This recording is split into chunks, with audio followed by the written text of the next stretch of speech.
আসসালামু আলাইকুম। তো আজকে দ্বিতীয় দিন। আজকে আমার কথা রাখতে পারিনি। আজকে আমি আগের থেকেও বেশি মোবাইল ঘেঁটেছি, অলসতার সাথে দিনটা পার করেছি। কী যে করলাম পুরো দিনে, আজকে তো আমি গোসলও করিনি।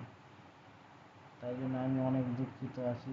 মোতাহার স্যার বলেছিল, আমার একটা বন্ধু পড়া ছেড়ে দিয়েছে, তো পড়া ধরতেই পারে